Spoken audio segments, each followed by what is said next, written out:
इयत्ता 10वी नंतर डिप्लोमाला ऍडमिशन घेताय, आता मेरिट लिस्ट तर लागली, आता पुढे काय, तर पुढे सुरू होणार आपले कॅप राऊंड. म्हणजेच काय की तुम्हाला आता कॉलेजेस नंतर ब्रांच हे आता निवडावी लागेल, हे तुम्हाला फॉर्म मध्ये फिल करावं लागेल. मग या कॅप राऊंडचे काही नियम असतात. मग कॅप राऊंड म्हणजे काय असतं, त्याचे नियम काय काय आहे, प्रत्येक राऊंडचे वेगवेगळे नियम असतात. त्यामध्ये ऑटो फ्रीज काय असतं, सेल्फ फ्रीज काय असतं, नंतर ऑप्शन फॉर बेटरमेंट काय असतं, नॉट फ्रीज काय असतं, हे ऑप्शन काय काय आहे हे पहिले आपण समजून घेणार आहोत. त्यानंतर किती कॅप राऊंड होतात, नंतर त्यानंतर सर्वात शेवटचा जो आपला इन्स्टिट्यूट लेव्हलचा राऊंड असतो त्याचे काय तोटे असतात, त्याचे काय फायदे असतात हे पण आपण बघणार आहोत. त्यानंतर या संपूर्ण प्रोसेसमध्ये तुम्हाला काय करायचं आहे, तुम्हाला फॉर्म कसा भरायचा आहे हे सुद्धा आपण बघणार आहोत. तर विद्यार्थी मित्रांनो, या संपूर्ण या कॅप राऊंड बद्दल जाणून घेणार आहोत आपण आजच्या या व्हिडिओमध्ये. तर या व्हिडिओला थोडंसं सुद्धा मिस करू नका, कारण जर समजा हा व्हिडिओ मिस झाला किंवा स्किप करत तुम्ही जर गेले आणि तुम्हाला हे संपूर्ण नियम लक्षात आले नाही तर तुमचं भरपूर मोठं नुकसान होऊ शकतो मित्रांनो. कारण मागच्या वेळेस मी भरपूर मित्रांना बघितलेलं, भरपूर विद्यार्थ्यांना बघितलंय की त्यांना कॅटेगरीमध्ये असून सुद्धा,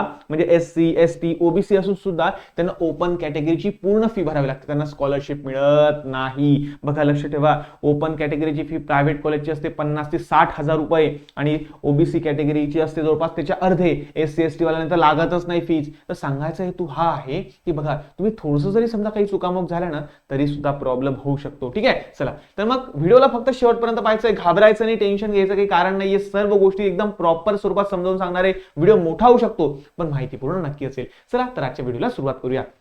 जय हिंद विद्यार्थी मित्रांनो, मी विनीत सर स्वागत करतो आपल्या सर्वांच्या युट्यूब चॅनलवर. तर विद्यार्थी मित्रांनो, जर तुम्ही या चॅनलवर नवीन असाल तर चॅनलला सबस्क्राइब करून घ्या आणि डाउनलोड करून घ्या विनीत ट्युटोरियल ऍप्लिकेशन, कारण ज्यामध्ये डिप्लोमाचे ऑनलाईन क्लासेस चालतात एकदम अफोर्डेबल कॉस्ट मध्ये. एकदा तुम्ही जा, आमचे फ्री डेमो लेक्चर पहिले बघा. जर तुम्हाला जर समजा आमचं शिकवणं आवडलं, तुम्हाला आमचं शिकवणं जर समजा मनाला भावलं तर तुम्ही नक्की ऑनलाईन क्लासेस परचेस करून अभ्यासाला लागू शकता. आणि बघा सर्व विषय आपल्या क्लासेसमध्ये शिकवले गेलेले आहे, प्रॉपर शिकवले गेलेले आहे आणि महाराष्ट्रातील सर्वोत्तम टीम आपल्यासोबत आहे. तर मित्रांनो काही काळजी करू नका, जर तुम्हाला ऑनलाईन क्लासेस लावायचे असेल तर तुम्ही आतापासूनच लावून अभ्यासाला चालू करून देऊ शकता. आणि हो, महाराष्ट्रातले टॉपर पाहिजे असेल तर जा आमच्या इंस्टाग्राम चॅनलला जा, आमचे सर्व टॉपरची लिस्ट मी त्या ठिकाणी टाकलेली आहे. इंस्टाग्रामवर जा, सर्व टॉपर आपल्या विनीत ट्युटोरियलचे सर्व टॉपर तुम्हाला त्या ठिकाणी दिसून जाईल. आणि त्या टॉपरमध्ये जर तुम्हाला यायचं असेल तर येऊन जा, कारण मी सुद्धा डिप्लोमाला ऑल सेमिस्टर टॉपर आहे, इंजिनिअरिंगला मी गोल्ड मेडलिस्ट, युनिव्हर्सिटी टॉपर आहे, एमटेकला सुद्धा मी टॉपर आहे. तर मित्रांनो एका टॉपरचं मार्गदर्शन तुम्हाला मिळेल हे नक्की. तर मित्रांनो आता बघूया की डिप्लोमा कॅप राऊंडची नियमावली काय असते. तर सर्वात पहिले कॅप राऊंडचे फॉर्म कोण भरू शकतं, तर जे विद्यार्थी, ऐका, जे विद्यार्थ्यांनी ज्यांचं प्रोव्हिजनल मेरिट लिस्ट मध्ये नाव आलं होतं, त्यानंतर फायनल मेरिट लिस्ट मध्ये नाव आलं होतं आणि सर्व काही एकदम व्यवस्थित आहे, नाव, डेट ऑफ बर्थ, सर्व डॉक्युमेंट्स त्यांनी व्यवस्थित अपलोड केलेले, सर्व एकदम प्रॉपर आहे, ज्यांची फायनल मेरिट लिस्ट मध्ये नाव आलं तर असे सर्व विद्यार्थी कॅप राऊंडचे फॉर्म भरू शकतात. हे सर्व क्लिअर झालं असेल. आणि बरेचसे असे विद्यार्थी आहे ज्यांनी अजून रजिस्ट्रेशन फॉर्मच भरला नव्हता पण ज्यांना असं वाटतं की नाही यार आता मला डिप्लोमाला ऍडमिशन घ्यायचंय, तर अशा विद्यार्थ्यांना या कॅप राऊंड मध्ये सहभागी होता येत नाही. हे चारही कॅप राऊंड मध्ये इलिजिबल नसतात, त्यांना डायरेक्टली 5व्या राऊंडला जावं लागतं. 5व्या राऊंड म्हणजे जो इन्स्टिट्यूट लेवलचा राऊंड असतो ना त्या राऊंडला त्यांना जावं लागतं. ठीक आहे, काउन्सिलिंग राऊंड म्हणतात त्याला. तर बघा ज्या विद्यार्थ्यांचं फायनल मेरिट लिस्ट मध्ये नाव आहे ते फॉर्म भरू शकता, ज्यांचं नाही ते फॉर्म भरू शकत नाही. इथे विषय क्लोज झाला. दुसरी गोष्ट, कॅप राऊंड म्हणजे काय असतं, तर हे सेंट्रलाइज ऍडमिशन प्रोसेस. तर या कॅप राऊंडच्या थ्रू जे विद्यार्थी ऍडमिशन घेतात त्याच विद्यार्थ्यांना फक्त स्कॉलरशिप मंजूर होते. मग सर स्कॉलरशिप काय असते हो, तर बघा जे विद्यार्थी ओपन कॅटेगरीचे आहे त्यांना जर समजा बघा जर त्यांचं उत्पन्न जर समजा 8 लाखाच्या वरती असेल पालकांचं तर त्यांना कोणतीही स्कॉलरशिप मिळत नाही, त्यांना ओपनची फीस भरावी लागते. जर गव्हर्नमेंट कॉलेज असेल तर 10,000च्या आसपास त्यांना भरावं लागते आणि जर प्रायव्हेट कॉलेज असेल तर 50,000, 60,000, 70,000, 80,000, 1 लाख पर्यंत फीज आहे. तर कॉलेज वाईज ते बदलत असते. ठीक आहे, पण जे विद्यार्थी ओबीसी कॅटेगरीतले आहे किंवा ओपन कॅटेगरीचे आहे पण त्यांच्या पालकांचं उत्पन्न 8 लाखांपेक्षा कमी आहे, म्हणजे ते गेले इकॉनॉमिकल विकर सेक्शनला, EWS ला गेले ते, बरोबर आहे. मग अशा विद्यार्थ्यांना 50% स्कॉलरशिप मिळते. म्हणजेच काय की ओपन कॅटेगरीची जी फीज असते ना त्याच्या फक्त अर्धीच फीस त्यांना भरावी लागते. किंवा जे विद्यार्थी SC ST SBC VJ NT किंवा मग मुली वगैरे अशा असतात ना त्यांना फीज लागत नाही, त्यांना 0 फीज लागते. तर बघा या सर्व बेनिफिट जर तुम्हाला घ्यायचे असेल तर तुम्हाला एक गोष्ट लक्षात ठेवायची आहे, फक्त चॅनलला फॉलो करून ठेवा, कारण स्कॉलरशिपचा फॉर्म कसा भरावा हे सुद्धा मी आपल्या चॅनलवर टाकत असतो. आणि हो, तर मित्रांनो कॅप राऊंड मध्ये फॉर्म व्यवस्थित भरा, कारण याच्या थ्रू जर तुमचं ऍडमिशन झालं ना तरच तुम्ही या स्कॉलरशिपसाठी एलिजिबल असेल, नाही तर तुम्हाला ओपनची फीस भरावी लागेल. हे पहिले तुम्हाला सांगतो. ठीक आहे, चला मग आता कॅप राऊंड म्हणजे काय, तर टोटल तुमचे 4 कॅप राऊंड होणार आहे. ठीक आहे, cap round 1, cap round 2, cap round 3, cap round 4 आणि जो 5वा जो राऊंड असेल तो तुमचा असेल काउन्सिलिंग राऊंड किंवा त्याला म्हणतात इन्स्टिट्यूट लेव्हल राऊंड. म्हणजेच काय की ज्या विद्यार्थ्यांनी फॉर्म नसेल भरले, पेमेंट नसेल केलं, व्हेरीफाय नाही झाले, डॉक्युमेंट चुकले, काही पण झालं, त्यांचं प्रोव्हिजनल मेरिट लिस्टमध्ये, फायनल मेरिट लिस्टमध्ये नावच नाही आलं, अशा विद्यार्थ्यांना 5व्या राऊंडला ऍडमिशन मिळतं. किंवा ज्या विद्यार्थ्यांना या पहिल्या 4ही राऊंडला ऍडमिशन मिळालं नाही, ज्या विद्यार्थ्यांना या 4ही कॅप राऊंड मध्ये त्यांना कॉलेजच अलॉट झालं नाही, अशा विद्यार्थ्यांना सुद्धा 5वा राऊंड असतो. किंवा ज्या विद्यार्थ्यांना असं वाटलं की यार माझा पहिला राऊंडला फॉर्म चुकून गेला, मग आता त्यांना कॅप राऊंडच्या प्रोसेसमधून बाहेर काढून टाकण्यात आलेलं आहे. बघा हे महत्वाचं, बरं मी तुम्हाला तेच सांगत होतो की कॅप राऊंडचे काही नियम आहे आणि या नियमांचं पालन केलं नाही तर तुम्हाला संपूर्ण ऍडमिशन प्रोसेसमधून बरखास्त केलं जातं, बाहेर फेकलं जातं, तुम्हाला संपूर्ण ऍडमिशन प्रोसेसमधून बाहेर टाकलं जातं. मग ज्या विद्यार्थ्यांना कॅप राऊंडचे नियम त्यांचे चुकले, त्या नियमामध्ये ते बसले नाही, अशा विद्यार्थ्यांना बाहेर फेकण्यात आलेलं आहे, त्या विद्यार्थ्यांना सुद्धा 5व्या राऊंडला ऍडमिशन घेता येतं. पण एक सांगतो विद्यार्थी मित्रांनो, जर तुम्ही या 5व्या राऊंडला म्हणजे या काउन्सिलिंग राऊंडला जर ऍडमिशन घेत असेल तर तुम्हाला कॅटेगरीचा बेनिफिट मिळत नाही, हे तुम्हाला पहिले सांगतोय. जर तुम्ही काउन्सिलिंग राऊंड, इन्स्टिट्यूट लेवलच्या राऊंडला जर समजा ऍडमिशन घ्यायला गेले तर तुम्ही SC असो, ST असो, SBC, VJNT, लेडीज वगैरे कोणीही असो, तुम्हाला ओपनची फीस भरावी लागते, हे लक्षात घ्या मित्र हो. ठीक आहे ना. चला, ते तुम्हाला सर्वांना क्लिअर झालं असेल की 4 कॅप राऊंड असतो आणि 5वा असतो आपला इन्स्टिट्यूट लेवलचा राऊंड. हा भयानक पण आहे आणि एका हिशोबाने चांगला पण आहे. तर चांगला कसा हे पण सांगेल, काळजी करू नका. चला, मग आता यामध्ये बघा, तर सर्वात पहिले तुम्हाला एकदम सोपं करावं यासाठी मी छान छान सुंदर सुंदर एक डेमॉन्स्ट्रेशन तयार करून ठेवलेलं आहे. तर बघा मित्र हो, तर तुमचे बघा कॅप राऊंड 1, 2, 3, 4 आणि सर्वात शेवटचा आपला इन्स्टिट्यूट लेवलचा आपला राऊंड असतो. बरोबर आहे. हे सर्व मी तुम्हाला मार्क करून ठेवलं, एकदम साध्या सिंपल भाषेत समजावून सांगणारे, काळजी नसावी. आता बघा, तुम्हाला जवळपास फॉर्म ज्यावेळेस तुम्ही भरशाल तर त्यावेळेस तुम्हाला 300 कॉलेजेस टाकता येतील, म्हणजे 300 ऑप्शन्स तुम्हाला टाकता येतील. म्हणजे ऑप्शन्स म्हणजे कसं, मग सर मग आम्ही एकाच कॉलेजचे वेगवेगळे ब्रांचेस टाकू शकतो का? हो, टाकू शकता. म्हणजेच बघा, आता मी समजा जळगावचा आहे, बरोबर आहे. आता जळगावला समजा बेस्ट कॉलेजचं गव्हर्नमेंट कॉलेज आहे समजा, बरोबर आहे. मग आपण टाकलं गव्हर्नमेंट कॉलेज जळगाव, बरोबर आहे. मग गव्हर्नमेंट कॉलेज ऑफ जळगावला तर वेगवेगळ्या ब्रांचेस आहे. मग समजा मला कॉम्प्युटर पण चालेल, म्हणजे गव्हर्नमेंटची मला जर कॉम्प्युटर भेटले तरी चालेल, IT मिळाली तरी चालेल, ENTC मिळाली तरी चालेल, इलेक्ट्रिकल मिळाली तरी चालेल, मेकॅनिकल मिळाली तरी पण चालेल. म्हणजेच काय की या गव्हर्नमेंट पॉलिटेक्निकच्या मला computer, IT, ENTC, electrical, mechanical, civil कोणती ब्रांच मिळाली तरी चालतंय मला. तर मी काय करेल, या 5ही कॉलेजच्या वेगवेगळ्या ब्रांचेस टाकून देईल. प्लस याच्यामध्ये तुम्हाला सांगतो बघा, जर तुम्ही लेडीज वगैरे असाल, विद्यार्थिनी वगैरे असाल, माझ्या बहिणी वगैरे असाल, तर तुम्हाला लेडीजच्या वेगळ्या सीट्स असतात, म्हणजे लेडीजचा एक वेगळा कोटा पण असतो, त्याचा पण वेगळा ऑप्शन कोड असतो. बघा, मी तुम्हाला तेच सांगतोय, फॉर्म फिलिंग मध्ये तुम्हाला असं वाटतं की चला एक कॉलेज, एक ब्रांच, एकच ऑप्शन असतं. नाही, जर समजा तुम्ही बघायला गेले तर जळगाव कॉम्प्युटरचा मेन कोटा, जळगाव कॉम्प्युटरचा लेडीज कोटा, ओ हो असं असतं ते. म्हणजे साधी नॉर्मल पण असते, नॉर्मल ब्रांच पण असते आणि लेडीज कोटा वेगळा पण असतो. म्हणजे तुम्हाला 2 ऑप्शन टाकावे लागतील जळगाव कॉम्प्युटर गव्हर्नमेंटसाठी.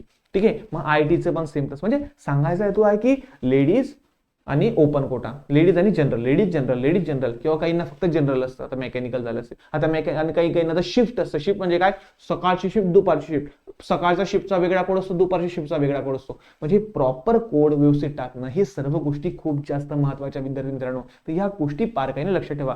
म्हणजे तुम्हाला असे 300 ऑप्शन टाकता येईल. ठीक आहे. म्हणजे बघा, जर समजा मी टाकायला गेलं तर समजा माझी बहीण आहे समजा, तर माझ्या बहिणीला मला ऍडमिशन घेऊन द्यायचं आहे, तर मी काय करेल, Jalgaon government computer ladies, Jalgaon government computer general, नंतर जळगाव गव्हर्नमेंट IT, मग जळगाव गव्हर्नमेंट ENTC असं. मग नंतर टाकेल. मग मी त्यानंतर प्रायव्हेट कॉलेज सुद्धा टाकू शकतो. मग जळगावला समजा बघायला गेलं तर KC कॉलेज आहे, गोदावरी कॉलेज आहे, NMKC आहे, त्रिमूर्ती आहे, देवकर आहे, ठीक आहे ना, SSBT आहे, तर भरपूर सारे कॉलेजेस वगैरे आहे. ठीक आहे ना. हा, जर तुम्ही जळगावचे विद्यार्थी असाल आणि तुम्हाला जर वाटतं की कॅप राऊंड मध्ये आपल्याकडून चुका होऊ शकतात, तर आपण आपल्या क्लासेसमध्ये फ्री ऑफ कॉस्ट विद्यार्थ्यांचा ऑप्शन फॉर्म हा भरून देत असतो, जेणेकरून विद्यार्थ्यांकडून चुका होणार नाही. बघा कसं असतं माहिती आहे का, की बऱ्याचशा विद्यार्थ्यांनी मागच्या वर्षी चुकीचे फॉर्म भरले, मग त्यांना ऍडमिशनच मिळालं नाही, मग त्यांनी डिप्लोमाला डायरेक्ट रामराम ठोकला आणि 11वी-12वीला ऍडमिशन घेऊन घेतलं. तर सांगायचं आहे तू काय की माहिती का, थोड्याशा गोष्टीमुळे मूड ऑफ होऊन जातो डायरेक्टली. ठीक आहे ना, पूर्ण मूड ऑफ होऊन जातो डायरेक्टली. तर असं करू नका. जळगावचे असेल तर गव्हर्नमेंट पॉलिटेक्निकच्या बॅक साईडला विनीत ट्युटोरियल नावाचा आपला क्लासेस वगैरे आहे, मधुर कॉर्नर जवळ, आराधना कॉलनी जवळ. ऍड्रेस डिस्क्रिप्शन मध्ये मी दिलेला आहे, एकदा जा. वाटलं असं जळगावचे असाल तर या क्लासला भेटायला या. ठीक आहे ना. आमच्या हेल्पलाईन नंबरला कॉल करा, सांगा की आम्ही जळगावची, तुम्हाला मी पूर्ण मदत करेल. पण जे बाहेरचे आहेत त्यांना सर्व सांगून देतो मी. ठीक आहे. चला, तर बघा, आता पहिल्या राऊंडला तुम्ही समजा 10, 15, 20 किंवा जास्त कॉलेज भरले समजा. ठीक आहे ना, भरले. तुम्हाला 300 एवढं कोणी भरत नाही, पण सांगतोय ऍटलीस्ट 15 ते 20 भरायचे, 15 ते 20 भरायचे. आता याच्यात कसं असतं माहिती आहे का, पहिली चूक विद्यार्थी काय करतात, माहिती आहे की विद्यार्थी म्हणतात की नाही मला जळगाव गव्हर्नमेंटच पाहिजे, कॉम्प्युटरच पाहिजे, आणि पर्सेंटेज किती आहे, 75%. आता मला सांगा, 75 वर जळगाव गव्हर्नमेंट कॉम्प्युटर भेटणार आहे का? अरे त्याचं ओपनचं मेरिट 92-93 जातं. म्हणजे ज्यांना 93%, 93% असेल ना, 92% त्यांनाच फक्त कॉलेज मिळेल. म्हणजे स्टार्टिंग 93 पासून होते, समजा कट ऑफ लागला समजा 91चा, तर 91 पेक्षा जास्त मार्क ज्यांना आहे, जास्त पर्सेंटेज ज्यांना आहे, त्यांचं सिलेक्शन फक्त होणार आहे. बाकीच्यांनी राम राम श्याम श्याम पुढच्या राऊंडला जा. पुढच्या राऊंडला कट ऑफ थोडासा उतरतो, कधी कधी वाढतो सुद्धा, ठीक आहे ना. थर्ड राऊंडला उतरतो, कधी कधी वाढतो सुद्धा. मग असं होत राहतं. मग पोरगा नाही मला तर गव्हर्नमेंटच पाहिजे आणि कॉम्प्युटरच पाहिजे. अरे तुला 75 आहे रे, मग तू 10वीला अभ्यास केला पाहिजे होता रे, ठीक आहे ना. गव्हर्नमेंट जर तुला पाहिजे होतं मग तू अभ्यास थोडासा करायला पाहिजे होता. तर मला असं म्हणायचं की तुमची जिद्द सोडा. तुम्ही बघा की आपण त्या कट ऑफ मध्ये बसतोय का. आपण जर त्या कट ऑफ मध्ये बसत असेल तरच तुम्ही त्या कॉलेजेस टाकायला पाहिजे. नाही तर बसत नाहीये तुम्ही टाकताय. आणि बघा टाका ना तुम्ही, मी नाही म्हणत आहे, तुम्ही नक्की टाका. जळगाव गव्हर्नमेंट कॉम्प्युटर 70 वाल्याने टाका, 60 वाल्याने टाका, काही प्रॉब्लेम नाही. पण बघा खाली अजून सुद्धा ऑप्शन तुम्ही टाका. तुम्ही असं नका म्हणू नाही मला फक्त गव्हर्नमेंटच पाहिजे, कॉम्प्युटरच पाहिजे, बाकीचे मी ऑप्शनच टाकणार नाही, असं नका करू. जर असं तुम्ही करशाल ना तर बघा प्रॉब्लेम होऊ शकतो. तर काय प्रॉब्लेम होईल सर्व सांगेल. तर बघा तुम्हाला 15, 20, 25, 30 कॉलेज जे पण काही टाकायचे ते कॉलेजेस तुम्ही टाकले, ब्रांचेस वगैरे तुम्ही सर्व काही भरल्या, बरोबर आहे, भरल्या. आता बघा समजा पहिल्या कॅपराऊंडचं फॉर्म फिलिंग झाली. आता फॉर्म फिलिंग झाल्यानंतर ज्यावेळेस पहिल्या कॅपराऊंडचा रिझल्ट लागला, आता जर समजा तुम्ही जी लिस्ट बनवली होती त्या लिस्ट पैकी समजा, आता बघा मी या ठिकाणी तुम्हाला फॉर एक्झाम्पल म्हणून लिस्ट बनवून दिलेली आहे. तर कॅपराऊंड 1 साठी मी हे 11 कॉलेजेस टाकले, सपोज करा 11 कॉलेज टाकले. बघा गव्हर्नमेंट कॉलेज जळगाव कॉम्प्युटर, मग गव्हर्नमेंट कॉलेज समजा Jalgaon information technology, electrical engineering, computer engineering, म्हणजे असं टाकलं. हे सर्व पहिले 3 टाकले मी गव्हर्नमेंट, नंतर टाकले मी प्रायव्हेट, नंतर मग हे टाकले दुसरं काहीतरी प्रायव्हेट, मग धुळ्याचं पण टाकून दिलं मी कॉम्प्युटर, इलेक्ट्रिकल आणि ENTC. म्हणजे मी असे 11 ऑप्शन टाकले. तर एक लक्ष ठेवा, पहिल्या कॅपराऊंडचा ज्यावेळेस रिझल्ट लागेल तर त्यावेळेस जर पहिल्या नंबरचं कॉलेज जर तुम्हाला मिळालं, जर तुम्हाला पहिल्या नंबरचं कॉलेज जर समजा मिळालं तर लक्ष ठेवा हे तुम्हाला घ्यावंच लागतं, हे तुम्हाला घ्यावंच लागतं. ते होऊन जातं बेटा ऑटो फ्रीज. ते काय होतं, ऑटो फ्रीज. बघा लक्ष ठेवा, कॅपराऊंड 1 मध्ये जर तुम्ही भरपूर सारे कॉलेज टाकले त्याच्यातलं पहिल्याच नंबरचं कॉलेज जर तुम्हाला लागून गेलं तर ते ऑटोमॅटिकली फ्रीज होतं. ऑटो फ्रीज त्याला म्हणतात आपण, ऑटो फ्रीज. त्या ऑप्शनला आपण काय म्हणतात, ऑटो फ्रीज असं म्हणतात, ठीक आहे. हे लक्षात घ्या, ऑटो फ्रीज. ऑटो फ्रीज मध्ये काय की बघा तेच तुम्हाला सांगतोय की जर समजा पहिल्या राऊंडला जर समजा तुम्हाला पहिलं कॉलेज लागून गेलं तर ते ऑटो म्हणजे त्या ठिकाणी तुम्हाला ऍडमिशन घ्यावंच लागेल, तुम्ही त्याला कॅन्सल करू शकत नाही. आणि जर समजा तुम्ही त्याला कॅन्सल केलं तर तुम्ही त्या संपूर्ण 4ही राऊंड मधून तुम्ही बाद होतात, तुम्हाला बाहेर टाकण्यात येतं. मग डायरेक्ट घ्या 5व्या राऊंडला घ्या, ओपन कॅटेगरी मधून ऍडमिशन घ्या, ते पण जागा उरल्या तरची गोष्ट, ठीक आहे. आलं लक्षात. तर पहिलं कॉलेज टाकताना थोडं सांभाळून टाका, कारण ते जर लागलं तर तुम्हाला ऍडमिशन घ्यावंच लागेल, कंपल्सरी घ्यावं लागेल डायरेक्टली, असं असतं. पण हा जर सपोज करा जर समजा तुम्हाला दुसरं कॉलेज लागलं किंवा तिसरं कॉलेज लागलं किंवा चौथं कॉलेज लागलं, कोणतंही लागलं, समजा तुम्हाला 5व्या नंबरचं कॉलेज लागून गेलं, ठीक आहे ना. आणि तुम्हाला वाटतं की अरे यार मला हे कॉलेज नको पाहिजे, मला हे पाहिजेच नाही डायरेक्टली. पहिली गोष्ट तुम्ही हे का, तुम्ही असं नाही म्हणू की पाहिजेच नाही. मग जर तुम्हाला पाहिजे नव्हतं मग तुम्ही टाकलं का बरं. मग तुम्हाला तेच सांगतो की अशाच कॉलेजेस टाका की जे तुम्हाला मिळालं तरी चालेल, आवडेल तुम्हाला मिळालं तर हे 5वं कॉलेज लागलं समजा आणि ते तुम्हाला नकोच पाहिजे, मला नको, मी चुकून टाकलं गेलं बाबा, तर काही हरकत नाही. तुम्ही नॉट फ्रीज वर ऑप्शनवर क्लिक करू शकता, पुढच्या राऊंडला जाऊ शकता. हे कॉलेज तुमचं कॅन्सल होऊन जाईल, पुन्हा सांगतोय. बघा दुसरं काय, जर समजा तुम्ही नॉट फ्रीज या ऑप्शनवर क्लिक केलं तर ते कॉलेज डायरेक्टली कॅन्सल होतं. नॉट फ्रीज ऑप्शनवर क्लिक केलं तर ते कॉलेज काय होतं, पूर्ण तुमचं कॅन्सल होतं. ते कॉलेजला तुम्हाला परत ऍडमिशन घेता येत नाही, ते होतं तुमचं कॅन्सल, ठीक आहे. हे झालं. पण जर सपोज समजा एखादा विद्यार्थी असा आहे की त्याला समजा 5व्या नंबरचं कॉलेज मिळालं, समजा, बरोबर आहे. मग त्याला असं वाटतं की अरे यार 5व्या नंबरचं कॉलेज चांगलं तर आहे, पण जर मला आहे ना हे दुसऱ्या नंबरचं कॉलेज लागलं असतं किंवा पहिल्या नंबरचं लागलं असतं किंवा तिसऱ्या नंबरचं लागलं असतं तर खूप छान झालं असतं यार, खूप मस्त झालं असतं. हे 5वं यार मला ठीक आहे, हे चालून जाईल मला. म्हणजे बाकीचे कॉलेज जर मला नाही भेटले, मला शेवटपर्यंत कॉलेज नाहीच भेटलं तर मग हे कॉलेज मला चालून जाईल. पण याच्यापेक्षा जर मला हे वरचे भेटले असते ना तर खूप छान झालं असतं, खूप मस्त झालं असतं. आलं लक्षात तुम्हाला. मग अशी विद्यार्थ्यांनी काय करायचं, ह्या कॉलेज हे जे मिळालेलं 5व्या नंबरचं कॉलेज जे आहे, हे 5व्या नंबरचं कॉलेज तुम्हाला जे मिळालेलं आहे याला सेफ ठेवून तुम्ही पुढचा राऊंड ट्राय करू शकता. म्हणजे बघा, म्हणजे या कॉलेजला तुम्हाला सेफ ठेवायचं, म्हणजे हे कॉलेज सुद्धा जायला नको पण पुढचा राऊंड सुद्धा ट्राय करायचा. म्हणजे याच्यापेक्षा जर बेटर कॉलेज भेटलं तर हे गेलं तर चालतं, येते का लक्षात तुम्हाला. पण जर याच्यापेक्षा बेटर कॉलेज नाही मिळालं तर हे सुद्धा आपलं सेफ राहील, म्हणजे आपल्या हातातून काही जाणार नाही. जर अशा कंडिशन मध्ये तुम्हाला जर यायचं असेल तर तुम्ही क्लिक केला पाहिजे ऑप्शन फॉर बेटरमेंटवर कशावर क्लिक केलं पाहिजे तुम्ही? ऑप्शन फॉर बेटरमेंटवर. हे एकदम बेस्ट ऑप्शन आहे, ऑप्शन फॉर बेटरमेंट. अलग अलग तुम्हाला म्हणजे या ऑप्शनवर क्लिक केल्यानंतर होतं काय की तुम्हाला जे मिळालेलं कॉलेज आहे ते तुमचं सेफ राहतं. मिळालेलं कॉलेज तुमचं सेफ राहतं, पण तुम्ही पुढच्या राऊंडला जाऊ शकता. पुढच्या राऊंडला जाऊ शकता म्हणजे मिळालेलं कॉलेज तुमचं सेफ आहे, पण तरी सुद्धा तुम्ही नेक्स्ट राऊंडला अजून ट्राय करू शकता. म्हणजे याच्यापेक्षा जर चांगलं कॉलेज मिळालं तर आनंदी आहे, पण जर नाही मिळालं तर हे राम राम श्याम श्याम हे पण आम्हाला चालून जाईल. असं आलं लक्षात तुम्हाला सर्वांना? चला, तर मला समजा 5व्या नंबरचं कॉलेज मिळालं होतं, तर मी काय केलं, याला ऑप्शन फॉर बेटरमेंट केलं. काय? ऑप्शन फॉर बेटरमेंट केलं. ठीक आहे ना, ऑप्शन फॉर बेटरमेंट केलं. म्हणजे काय झालं की हे कॉलेज माझं सेफ आहे, हे कॉलेज माझं सेफ आहे. ठीक आहे ना, आणि मी परत सेकंड कॅप राऊंडला गेलो. ठीक आहे ना, आलं लक्षात तुम्हाला? मी सेकंड कॅप राऊंडला गेलो. परत सेकंड कॅप राऊंडला मला परत नव्याने फॉर्म भरावा लागेल.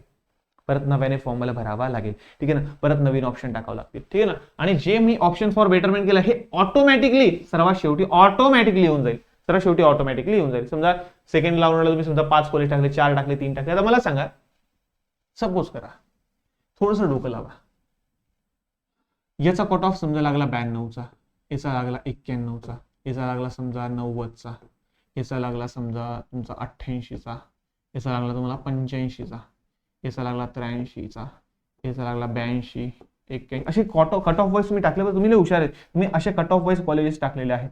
याचा 80चा, याचा 78चा, याचा 75चा, असं तुम्ही टाकलं. अरे हे थोडी जास्त होऊन गेले, थोडे 80, 82, 83.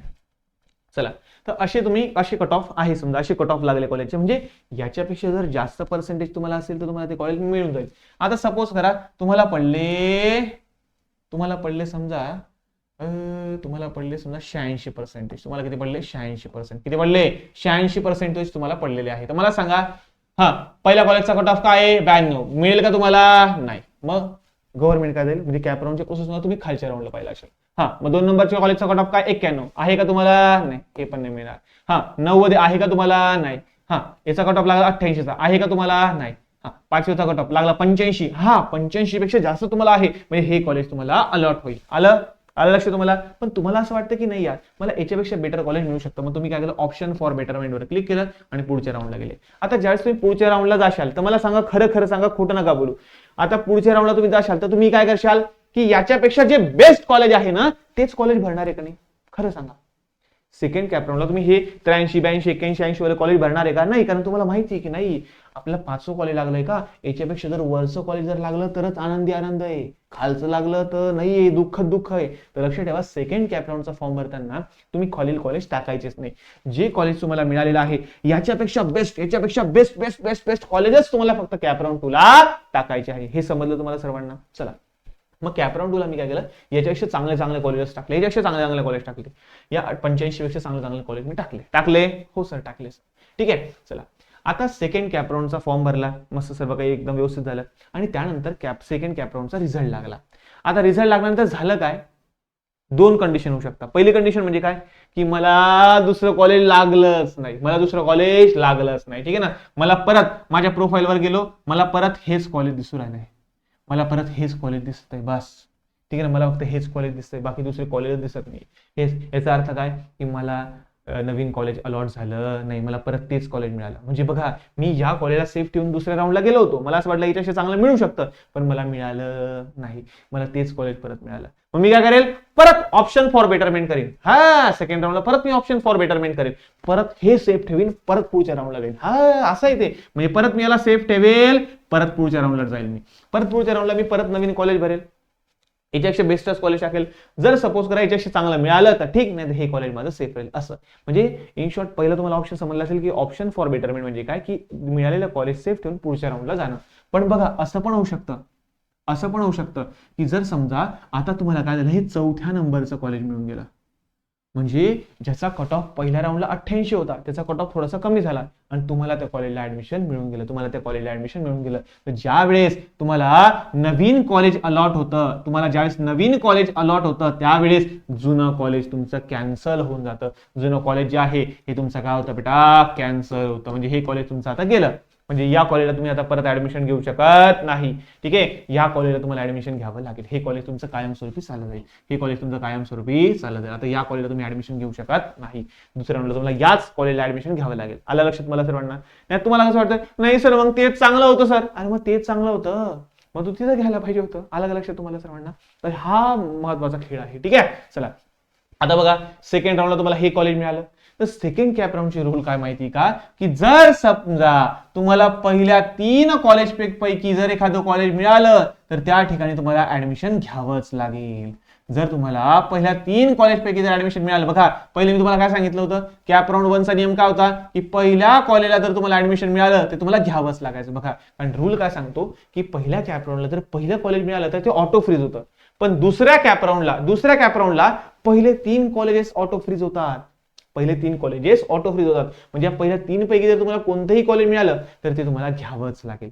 ते तुम्हाला घ्यावंच लागेल. ठीक आहे ना. पण तुम्हाला मिळालंय चौथं मिळालं. तुम्हाला कोणतं मिळालंय? चौथं मिळालंय. बरोबर ना? हा, आता याच्यामध्ये परत 2 कंडिशन येतात. तुम्हाला जर असं वाटतं नाही नाही मला परत पुढच्या राऊंडला जायचंय, तर ऑप्शन फॉर बेटरमेंट करा, पुढे चालले जा. पण तुम्हाला असं वाटतं नाही नाही मला आता घेऊन घ्यायचंय, मला आवडतं हे कॉलेज, मला पहिले हे मिळालं होतं आता मला हे मिळालं, तुम्हाला हे आवडतंय, हे कॉलेज मला आवडतंय, हे कॉलेज मला आवडतं. 2 मिनिटं फक्त.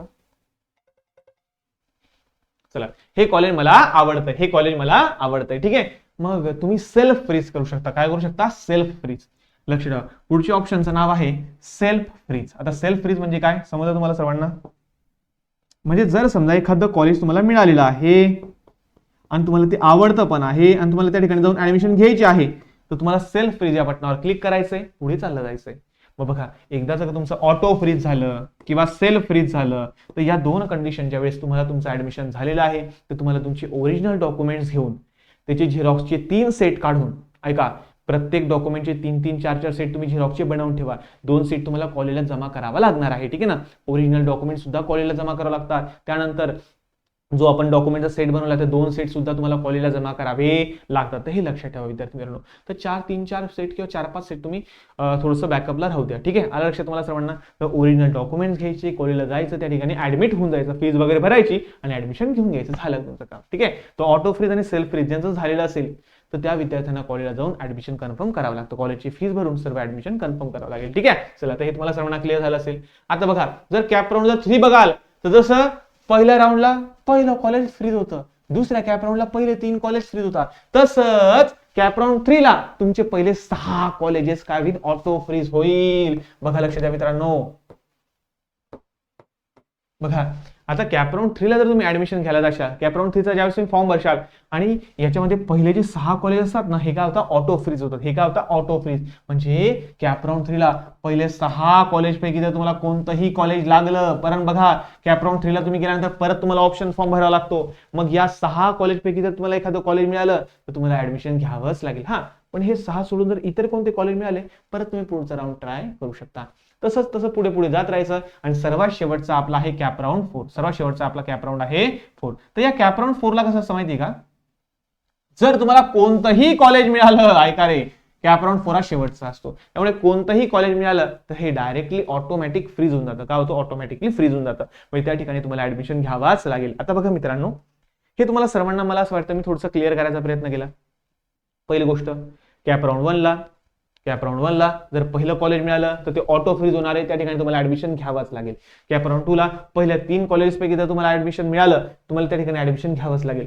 कॅप राऊंड 3 ला पहिल्या 6 पैकी जर कोणतं कॉलेज तुम्हाला लागलं, तुम्हाला ऍडमिशन घ्यावंच लागेल. आणि कॅप राऊंड 4 ला कोणतंही लागलं तुम्हाला ऑटो फ्रीज होणार आहे, ऍडमिशन घ्यावंच लागेल. ठीक आहे, हे तुम्हाला रूल समजले असेल. जर तुम्हाला असं वाटतंय की मिळालेलं कॉलेज आपल्याला सेफ ठेवायचंय आणि पुढच्या राऊंडला जायचं, तुम्ही ऑप्शन फॉर बेटरमेंट या ऑप्शन निवडू शकता.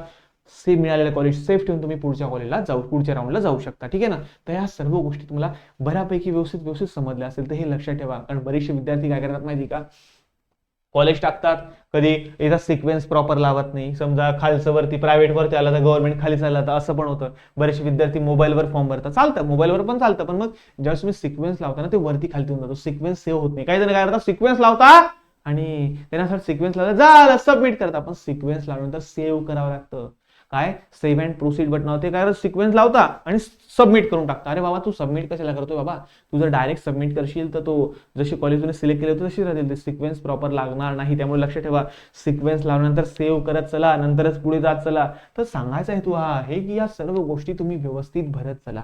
ठीक आहे ना. बघा तसं मी एक लाईव्ह फॉर्म तुम्हाला भरून दाखवेलच, काळजी करू नका मित्रांनो. ठीक आहे ना. चला तर हे होते कॅप राऊंड सर्वांचे नियम. आणि हो सर्वात शेवटचा जो कॅप राऊंड असतो आपला, त्याला म्हणतो आपण काउन्सिलिंग राऊंड किंवा इन्स्टिट्यूट लेवलचा राऊंड. तर या ठिकाणी या चारही कॅप राऊंड झाल्यानंतर ज्या जागा उरलेल्या सुरलेल्या असतात बघा, या चारही कॅप राऊंड झाल्या, समजा एखादी ऑर्फन म्हणजे एक अनाथ विद्यार्थ्याची समजा जागा उरली, किंवा एखादा एक्स सर्व्हिसमॅनची जागा उरली, एखादी हँडिकॅप विद्यार्थ्याची जागा उरली, एखादा लेडीज, म्हणजे कोणतीही जर समजा जागा उरलेली असेल ना, म्हणजे उरलेल्या सुरलेल्या ज्या पण काही जागा असतात त्या जागांसाठी मग होतो शेवटचा राऊंड, ज्याला म्हणतात इन्स्टिट्यूट लेवलचा राऊंड. पण या ठिकाणी जो ऍडमिशन घेतो ना, लक्ष ठेवा, या ठिकाणी जो ऍडमिशन घेतो ना त्याला ओपन कॅटेगरीची फीस भरावी लागते. आणि या ठिकाणी कसं असतं, फर्स्ट कम फर्स्ट सर्व. म्हणजे तुम्हाला जर समजा एखाद्या कॉलेजला ऍडमिशन घ्यायचं असेल तर राऊंड बिऊन नाही, तुम्ही डायरेक्ट त्या कॉलेजला जायचं, प्रकट व्हायचं आणि त्यांना सांगायचं साहेब तुमच्या कॉलेजला माझ्या मुलाला ऍडमिशन देऊन द्या. ठीक आहे ना. मग जर समजा त्या ठिकाणी पाहायला आता की मग किती विद्यार्थी आले, 50 विद्यार्थी आले का, बोल्या कशा लागतात, बोल्या माहिती नाही, बोल्या तशा बोल्या लागतात डायरेक्टली. चला सर्वात जास्त टक्के कोणाला आहे, हा 90 वाले, 90 पेक्षा कोणाच्या वरती आहे का, 90 पेक्षा कोणाला वरती आहे का, नाही, चल भाई तुला ऍडमिशन मिळालं. चला दुसरी सीट 90 पेक्षा 89 कोणाला आहे का, मग एखाद्या हात होते मला 89 आहे, चल गो भाई तू ये 89. चला 89 पेक्षा वरती कोणाला आहे का, 89.5 89 असं काही आहे का, नाही, चल गो भाई तुला बी ऍडमिशन मिळालं. एखाद्या आप्पाला 85, म्हणजे सांगायचं हेतू आहे की फर्स्ट कम फर्स्ट सर्व. हे कॉलेज लेवलवर हे ऍडमिशन होत असतात. तर तुम्हाला डायरेक्टली कॉलेजला जावं लागेल, जो लवकर येईल त्याला ऍडमिशन मिळेल. आता कसं होतं माहिती का, एखादा 90 वाला आला, बरोबर आहे, 90 वाला आला, तो बोलला की बुवा मला सर्वात जास्त या ठिकाणी बसलेल्यांपैकी सर्वात जास्त टक्के 90 वालेला. मी बोलला चल बाई तुला ऍडमिशन मिळालं, बहिणीला की डॉक्युमेंट वगैरे आणले होते, ऍडमिशन झालं. आणि एखादा 92 वाला दुपारी आला 10 11 12 वाजता, मग मला 92 टक्के, भाऊ 92 होते, मग आतापर्यंत कुठे झालो, असं आला लक्षात. म्हणजे फर्स्ट कम फर्स्ट सर्व. एखादा 90 वाला पहिला आलाय आणि तो आला त्या ठिकाणी 92 त्याच्यापेक्षा जास्त पर्सेंटेज वाला अवेलेबलच नाहीये, तर त्याला ऍडमिशन मिळून जाईल. 92 वाला बसेल बोंबलत, असं विषय होऊ शकतो. त्यामुळे लक्षात ठेवा की हे थोडासा म्हणजे कसं माहिती, इन्स्टिट्यूट लेवलचा जो राऊंड आहे मिळालं तर एखादा 60% वाल्याला बी गव्हर्नमेंट कॉलेज मिळून जातं. बरं, हा 60% वाल्याला सुद्धा गव्हर्नमेंट कॉलेज मिळतं.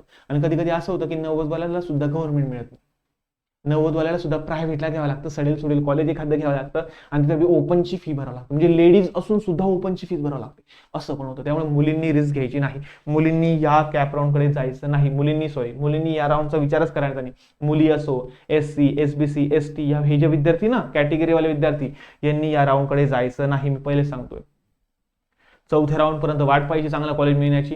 चौथ्या राऊंड पर्यंत चांगलं कॉलेज मिळालं तर ठीक, नाही तर जे कॉलेज मिळालं आहे त्या ठिकाणी ऍडमिशन घेऊन घ्यायचं. आणि बघा एक सांगतो तुम्हाला, कॉलेज वगैरे भरपूर जास्त मॅटर करत नाही, तुमचा अभ्यास मॅटर करतो, लक्ष ठेवा. कारण अभ्यास तर तुम्हाला करावा लागेल बेटा. आणि बघा कसं असं माहिती का, प्रत्येक कॉलेजेसमध्ये लेक्चर होईल याची गॅरंटी नाही. बरेचसे असे कॉलेज आहे त्या ठिकाणी लेक्चर चांगले होतात, आणि बरेचसे असे पण कॉलेज आहेत त्या ठिकाणी लेक्चरच होत नाही. त्यामुळे लक्ष ठेवा, तुम्हाला तुमचा अभ्यास तुम्हाला घरी करावा लागेल. आणि तुम्हाला माहिती असेल की तुमचं आता हे 1 महिना हा जो जुलै आहे तो पूर्ण कॅप राऊंड मध्ये झाला जाईल, बरोबर आहे. नंतर तुमचे कॉलेज सुरू होतील, मग काही कॉलेजमध्ये फ्रेशर पार्टी, इंडक्शन प्रोग्राम, मग स्कॉलरशिपचा फॉर्म फिलिंग, म्हणजे भरपूर दिवस चालले जातात. तर मित्रांनो, आणि बघा तुम्हाला सब्जेक्ट सुद्धा भरपूर जास्त आहे. तुम्हाला जर सब्जेक्ट बद्दल इन्फॉर्मेशन पाहिजे असेल तर कमेंट बॉक्समध्ये नक्की टाका, मी त्यावर सुद्धा डिटेल्स व्हिडिओ घेऊन येईल की फर्स्ट सेमिस्टरला तुम्हाला कोणकोणते सब्जेक्ट असणार आहे आणि त्याचा अभ्यास कसा करावा हे पण तुम्हाला घेऊन येईल. आणि ज्यांना असं वाटतं की नाही सर, आणि 17 नोव्हेंबरला तुम्हाला फायनल बोर्डाची एक्झाम आहे तुमची, ऐका, 17 नोव्हेंबर पासून तुमची फायनल बोर्डाची एक्झाम सुरू होईल फर्स्ट सेमिस्टरची. मला सांगा, आता जुलै तर असाच गेला तुमचा कॅप राऊंड मध्ये, ऑगस्ट सप्टेंबर ऑक्टोबर आणि नोव्हेंबर, 3 महिने 3-3.5 महिने तुमच्याकडे उरत आहे. त्याच्यात पण तुमचं भरपूर सारे प्रोग्राम फंक्शन चालू आहे, नंतर कॉलेजला नवीन मित्र मैत्रिणी सर्व चालू राहतात. तर सांगायचं तो आहे की तुम्हाला वेळ मिळत नाही अभ्यासाला. त्यामुळे बघा मित्रांनो, तुम्हाला जर असं वाटतंय की ज्यांची 10वी नंतरचे बेसिक थोडे कच्चे पच्चे आणि त्यांना वाटतं की भीती वाटते डिप्लोमाची, तर असे विद्यार्थी आपला जो बेसिक फाउंडेशन जो कोर्स आहे तो कोर्स घेऊ शकता. फक्त 30 रुपयाचा कोर्स आहे. म्हणजे जर ऍप्लिकेशन डाउनलोड करून घ्या, सर्वात पहिले तुम्ही विनीत ट्युटोरियल नावाचं ऍप्लिकेशन डाउनलोड करा. प्ले स्टोरला गेले ना तुम्ही, तर प्ले स्टोरला तुम्हाला असं एक विनीत ट्युटोरियल नावाचं ऍप्लिकेशन दिसेल, ठीक आहे ना, असा सिम्बॉल दिसेल, असा लोगो दिसेल, त्याला डाउनलोड करायचंय. आणि डाउनलोड केल्यानंतर तुम्हाला बघा या ठिकाणी डिप्लोमा नावाचा ऑप्शन दिसेल, या डिप्लोमावर क्लिक केल्यानंतर फर्स्ट सेमिस्टरवर तुम्हाला क्लिक करायचं आहे आणि त्या ठिकाणी बेसिक फाउंडेशन कोर्स तुम्हाला दिसेल. हा बेसिक फाउंडेशन कोर्स मध्ये फिजिक्स, केमिस्ट्री आणि मॅथ्स यांचे सर्वांचे बेसिक कॉन्सेप्ट मी शिकवलेले एकदम तगडे. म्हणजे डिप्लोमा फर्स्ट इयर सर्व बेसिक त्यांचं कंप्लीट होऊन जाईल आणि हा कोर्स तुम्ही 5-6 दिवसात संपवून टाकशाल. एकदम छान आहे. आणि जर तुम्हाला वाटतं की नाही आमचं शिकवणं तुम्हाला आवडतं, तर बघा आपल्या ऍप्लिकेशनवर डिप्लोमाचे ऑनलाईन क्लासेस आहे. बेसिक मॅथमॅटिक्स विषय आहे, इंग्लिश विषय आहे, कम्युनिकेशन स्किल ज्याचं नाव आहे, बेसिक सायन्स आहे, बेसिक केमिस्ट्री, बेसिक फिजिक्स आहे, इंजिनिअरिंग ग्राफिक्स विषय आहे आणि हे शिकवलेले आहे बेस्ट फॅकल्टीजने. त्याच्यातलं मी पण एक आहे बघा. आणि हो, मी डिप्लोमाचा ऑल सेमिस्टर टॉपर राहिलेला आहे. इंजिनिअरिंगला सुद्धा मी गोल्ड मेडलिस्ट युनिव्हर्सिटी टॉपर राहिलेलो आहे. त्यानंतर एमटेकला सुद्धा मी टॉपर आहे. तर सांगायचा तो आहे की एका टॉपरचं मार्गदर्शन तुम्हाला मिळेल. आणि जर पालक हा व्हिडिओ बघत असाल तर एकदा जा, फ्री डेमो लेक्चर तर ऍटलीस्ट बघा. फ्री ना, 8-8, 9-9, 10-10 lecture me free of cost सोडलेले विद्यार्थ्यांना. एक चॅप्टर मी फ्री शिकवून टाकलाय, तो चॅप्टर जाऊन अभ्यास करून घ्या, बस सिंपल. जर तुम्हाला क्लासेस नसेल पण लावायचे तर सुट्ट्यामध्ये एक चॅप्टरचा अभ्यास करून टाका, एक चॅप्टर फ्री शिकून घ्या, काही प्रॉब्लेम नाहीये, ठीक आहे ना. आणि हो, या सर्व विषयांचा जो आपली जी प्राइस आहे ऑल सेमिस्टरची, ही जी प्राइस आहे ही तुम्हाला डिस्काउंट मध्ये पडून जाईल फक्त आणि फक्त 1800 रुपयाला.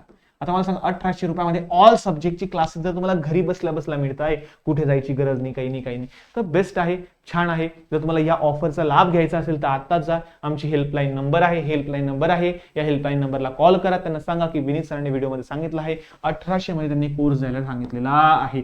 ऑफर प्राइस आहे 1800 रुपयात. तुम्हाला फर्स्ट इयरचे सर्व विषय ऑल सब्जेक्ट, त्याच्यात रिव्हिजन क्रॅश कोर्स असेल, संपूर्ण सिलेबस शिकवला जाईल. त्याच्यात रिव्हिजन क्रॅश बघा काय काय मिळतं बघा तुम्हाला. संपूर्ण सिलेबस तुम्हाला प्रॉपर शिकवला गेलेला आहे.